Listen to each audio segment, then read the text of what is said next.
দেখেন রাসূলের সিনার সাথে জিবরিল আমিন সিনা মিলাইয়া রাসূলের তার সিনা থেকে ওই নূরে মুহাম্মাদের ভিতরে সত্তার নূর ঢুকাই দিয়ে তাকে কদর দান করেছিলেন। সত্য না মিথ্যা বলেন তো? ওই সময়টা হাজার মাসের ইবাদতের চেয়ে শ্রেষ্ঠ।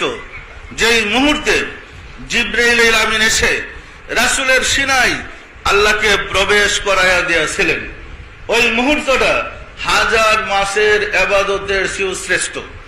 সত্য না মিথ্যা বলেন তো? আজকে আমাদের কোন এক বক্তা বলেছিলেন বড় পীর আব্দুল কাদের জিলানীর ঘরে যে শীতল চোর গিয়েছিল চুরি করতে, একটা ঘটনা বলছিল ওটা বয়ানে। যেই মুহূর্তে বড় পীর সাহেব তাওয়াজ্জু দিয়া ওই চোরকে কুতুব বানিয়ে দিয়েছিলেন, ওই মুহূর্তের ইবাদত হাজার বছরের ইবাদতের চেয়ে শ্রেষ্ঠ। সত্য না মিথ্যা বলেন? হযরত বাকিবিল্লাহ রাহমাতুল্লাহ দরবারে এক রুটিওয়ালা গিয়ে হাজির হয়েছিলেন। একদিন বাকিবিল্লাহ রাহমাতুল্লাহ ওনার এক মেহমান আসছে, ঘরে কোনো খাবার নেই, ফকির মানুষ তো, ওলি আল্লাহ তো বলছেন। তখন উনি খুঁজলেন এক রুটিওয়ালাকে, ভাগ্যক্রমে রুটিওয়ালা পাশে দিয়ে যেতেছিলেন, ডাকলেন, আসলেন। হযরত আমাকে ডাকলেন কেন? বাবা আমার বাড়িতে তো মেহমান আসছে, আমার তেমন কিছু নাই, আপনি মেহমানের জন্য কিছু খাবার ব্যবস্থা করেন, মানে রুটি দেন, আপনি যা চান আমি তাই দেব। আর সে আনন্দের সাথে রুটিওয়ালা যত রুটি প্রয়োজন দিয়ে গেছে, আর ওই দিন কিছু বলে নাই। পরের দিন গোসল টোসল করে পাক পবিত্র হয়ে আসছেন হুজুরের কাছে। হুজুর আপনি গতকালকে বলেছিলেন আমি রুটি দিয়ে যেতে, আপনি রুটির বিনিময়ে আমি যা চাই তাই দেবেন। হ্যাঁ বাবা আপনি কত, রুটির দাম কত বলেন? হযরত আপনি তো বলছিলেন আমি যা চাই তাই দেবেন। হ্যাঁ বলেন আপনি কি চান?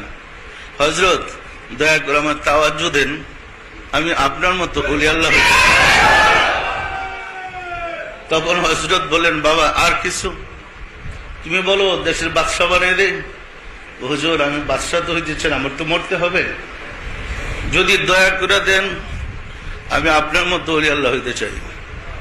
উনি বললেন আর কিছু চাইতে বলো আমি তা দিয়ে দিই। তো হযরত আমাকে ক্ষমা করবেন, আপনি বলছিলেন যদি দয়া করে দেন আমি আপনার মতো ওলি আল্লাহ হইতে চাই। হযরত বললেন বাবা এই গরম তো তুমি হজম করতে পারবে না, এই তাওয়াজ্জু দিলে তো তুমি মরে যাবে। হযরত আমি আপনার মতো ওলি আল্লাহ যদি মরে যাই আমার বলন্দ নসিব, আমি মরতে চাই, দয়া করে আমাকে তাওয়াজ্জু দেন। তখন উনি তাওয়াজ্জু দিলেন, দেওয়ার সাথে সাথে তার সিনাটা ফাইটে গেল, কলপটা ফাইটে গেল এবং তিনি বেহুশ অবস্থায় 3 দিন ছিলেন, পরে মারা গেলেন। সম্মানিত আশিকের রাসূলেরা, তারপরে ওই কুতুব মানে ওই রুটিওয়ালার ওই যে মুহূর্ত, যে মুহূর্ত তার মুর্শিদ তাওয়াজ্জু দিয়ে তাকে তার সমকক্ষ করে দিলেন, ওই সময়ের ইবাদত হাজার বছরের ইবাদতের চেয়ে শ্রেষ্ঠ না কম? ইবাদত করে কি নিয়ামত পাওয়া যায়? সম্মানিত আশিক রাসূলেরা, হযরত উমর রাসূলের মাথা কাটতে গেছিলেন, আপনারা জানেন তো, খোলা দরবারে নিয়ে মাথা কাটতে গিয়েছিলেন। যাওয়ার পরে রাসূল উমরকে জিজ্ঞাসা করলেন ভাই উমর আর কতদিন অন্ধকারে ডুবে থাকবেন? বইলা উমরকে তাওয়াজ্জু দিলেন। দেওয়ার পরে উমর দেখে বাহিরও রাসূল, তার কলবের ভিতরে রাসূল, কাঁপতে কাঁপতে তরবারি হাত থেকে পড়ে গেল, কদমে লুটাই করে বলে ইয়া রাসূলুল্লাহ আমাকে মুসলমান বানিয়ে দেন। ওই যে তাওয়াজ্জু হাজার বছরের ইবাদতের চেয়ে শ্রেষ্ঠ। সত্য না মিথ্যা বলেন তো?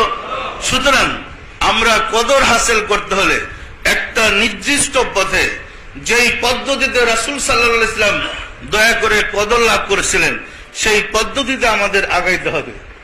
যদি আগাইতে পারি অবশ্যই কদর আমাদের ভাগ্যে আসবে, আমরা রাব্বুল আলামিনকে পাবো। মনে রাখবেন কদর পেতে হলে মুরাকাবা করতে হবে, আর মুরাকাবা করে আপনার মালিককে যদি রাজি করতে পারেন, এর জন্য সময় তারিখের কোনো ব্যাপার নাই, যে কোনো সময় যে কোনো মুহূর্ত আপনার ভাগ্যে কদর আসতে পারে। পারে না? পারে না?